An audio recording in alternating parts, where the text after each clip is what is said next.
একটি দল চক্রান্ত করছে নির্বাচনকে বানচাল করার জন্য। তারা কখনো বলে পিয়ার পদ্ধতি দিতে হবে, কখনো বিভিন্ন অজুহাত সৃষ্টি করে নির্বাচনকে বানচাল করার জন্য চেষ্টা করছে।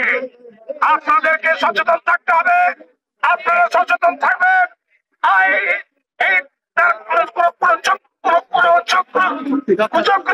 যাতে নির্বাচন বানচাল করতে না পারে সেদিকে আপনারা খেয়াল রাখবেন। প্রিয় ভাইয়েরা আমার, আমাদের নির্দেশ দেওয়া হয়েছে যে আমাদের এই নবীনগরের প্রত্যেকটি ইউনিটে ওয়ার্ডে গ্রামে গ্রামে আপনারা গিয়ে কাজ করবেন। আমাদের গ্রামের মা বোনদেরকে আপনারা বলবেন, আমাদের গ্রামে কৃষক ভাইদেরকে বলবেন, আমাদের ভাইদেরকে বলবেন যে আমাদের প্রিয় নেতা জনাব তারেক রহমান যে 31 দফার যে রাষ্ট্র কাঠামো মেরামতের যে 31 দফা দিয়েছেন, এটা হচ্ছে এদেশের মানুষের গণমানুষের মুক্তির সনদ।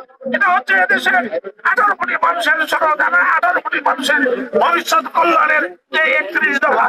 কাজে 31 দফার ভিত্তিতে আগামী নির্বাচন হবে। সেই নির্বাচন ইনশাল্লাহ আপনাদের ভোটে বাংলাদেশ জাতীয়তাবাদী দল তথা বিএনপি ইনশাল্লাহ আগামী দিনে রাষ্ট্র ক্ষমতা আসবে ইনশাল্লাহ।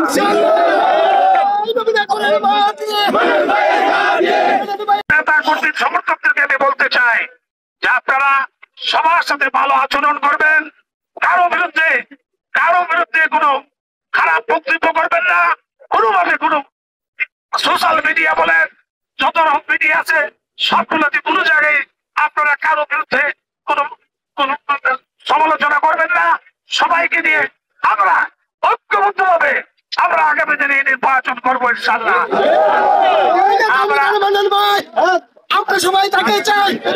আমরা একটি কথা বলতে চাই, আমরা ধানের শীষের পক্ষে সবাই আছেন তো? আপনারা ধানের শীষের প্রতীককে নিয়ে আসবে, তার পক্ষে আপনারা আছেন? আমরা ব্যক্তি বুঝি না, নেতা বুঝি না।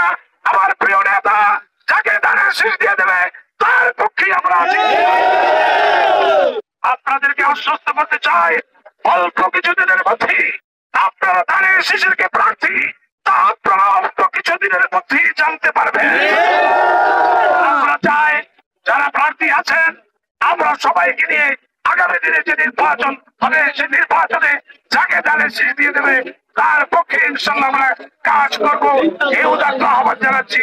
বিশেষ করে আমার যুব সমাজ ভাইদেরকে বলতে চাই, তোমরা সোশ্যাল মিডিয়াতে পজিটিভ ভাবে তোমরা কথা বলবে। নবীনগরের বৃহত্তর স্বার্থে তোমরা এই যুব সমাজ আগামী দিনের ভবিষ্যৎ, আগামী দিনে তারাই হবে এলাকার নেতা, আগামী দিনে তারাই হবে তারা হবে ইউনিয়নের চেয়ারম্যান, তারাই হবে এমপি, তারাই হবে মেহবুব মন্ত্রী, তারাই হবে সমাজের নেতা। কাজে যুব সমাজ ভাইদেরকে বলতে চাই, তোমরা সবাই ঐক্যবদ্ধ হও এবং সোশ্যাল মিডিয়াতে পজিটিভ নিউজ তোমরা প্রচার করার জন্য অনুরোধ জানাচ্ছি। ভাইয়েরা আমার, নবীনগর হিন্দু বৌদ্ধ ঐক্য পরিষদ যারা আছে সবাইকে নিয়ে আমরা আগামী দিনে নির্বাচন মোকাবেলা করবো। আমি আমার বক্তব্য দীর্ঘায়িত না করে সবার কাছে আমার জন্য দোয়া চেয়ে আপনারা আমার জন্য দোয়া করবেন এবং আমি যেন আপনাদের সেবা করতে পারি। আমি ব্যক্তি হিসেবে আমি কোনো নেতা হতে চাই না, আমার ব্যক্তির নাম বলবেন না, আপনারা বলবেন ধানের শীষ। আমরা যারা হাত দিয়েছি আল্লাহ, আমাদের আব্বা আম্মা দাদা দাদি নানা নানি, আল্লাহ রব্বুল আলামিন বিশেষ করে আমাদের সামনে পেছনে আল্লাহ যত মুর্দার কবরের সাথে আছে আল্লাহ সবাইকে আল্লাহ তুমি মাফ করে দাও। রব্বানা হাব লানা মিন আজওয়াজিনা ওয়া যুররিয়াতিনা কুররাতা আইনি ওয়াজআলনা লিল মুত্তাকিনা ইমামা।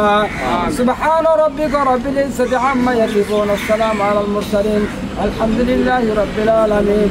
ওয়াজআল আখিরাতি কালিমাতানা ইনদাল মাউত লা ইলাহা